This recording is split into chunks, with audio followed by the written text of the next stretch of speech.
33-story hotel and condo project. I'd probably be okay, like let's that. stop. Tap. This is a plan by the community for the community. This one here. Show me. No problem, Ken. Thanks for having me. It's Kent Mulgat for KelownaNow. And we're joined by Peter Waterman, the mayor of the beautiful community of Summerland. Thanks for coming in, Peter. Thank you, Kent. So this is a really interesting project you guys are working on. You got some federal funding to start producing solar power for the district of Summerland. That's right. It's a particularly unique project in that it's a combination of solar generation and battery storage. That's what makes it a pretty unique situation. It'll be 1 megawatt of generation and 2 megawatts of storage. And there are locations where they just do the solar production, but the combination of the battery storage makes it much more useful for the community. Right. Now, what agencies are involved in this? Are you contracting out the operation of it to a private company? Some of those things will depend on how we combine things over time.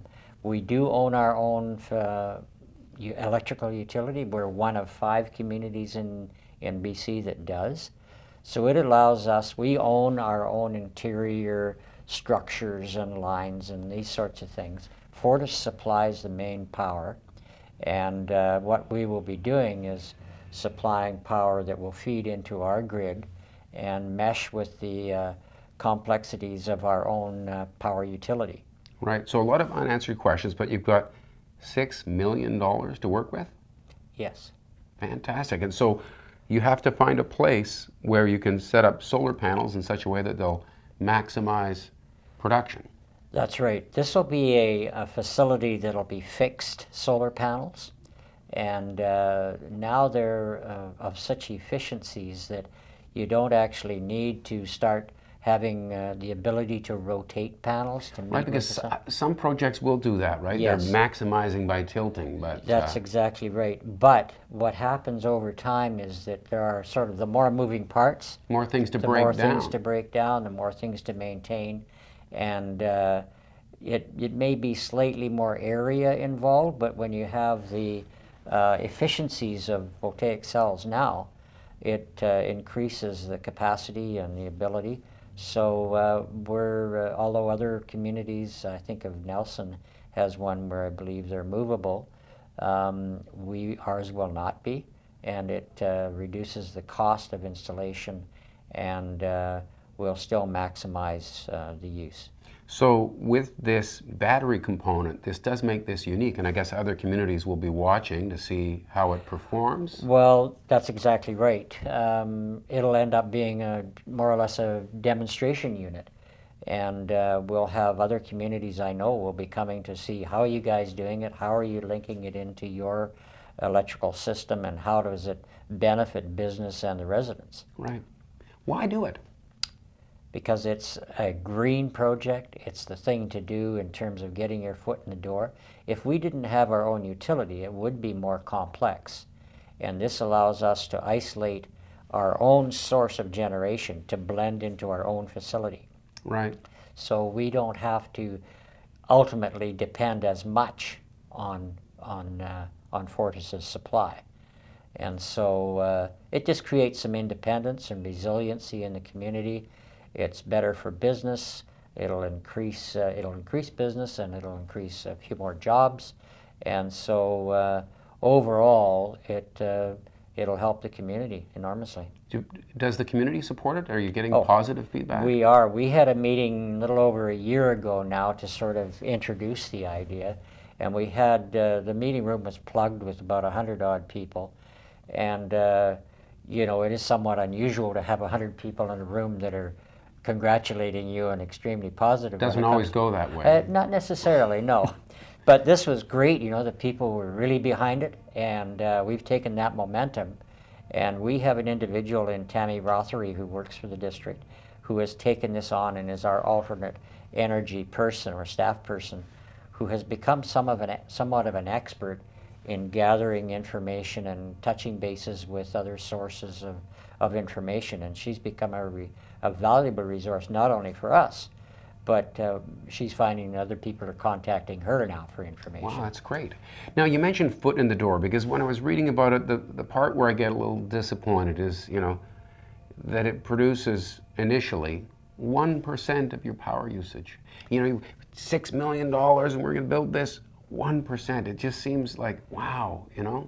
Well, we use 93 gigawatt hours per year. Okay, this will supply 1 gigawatt hour. So it's 1/93 of our use, and which sounds minimal. Sounds minimal. But at the same time, it's the sort of thing that will allow, for example, in blackouts, if we had a power blackout, then that allows us to sustain you know, emergency facilities and so on more readily. We've now got... Could you turn on all the lights in Summerland with no Fortis power, at least momentarily? Not just with this, no. No. I think, you know, it wouldn't happen, but we've had to put generation plants, generators near City Hall and up at Public Works and so on to ensure that during an emergency that we actually have power to run our... So this could take care of that? That's right.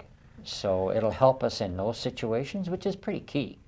Right. And then could you build upon this? Could you start at this scale and then start scaling it up? Of course. And I think, you know, the way we're looking at things is to facilitate residences and businesses to put their own on their own buildings.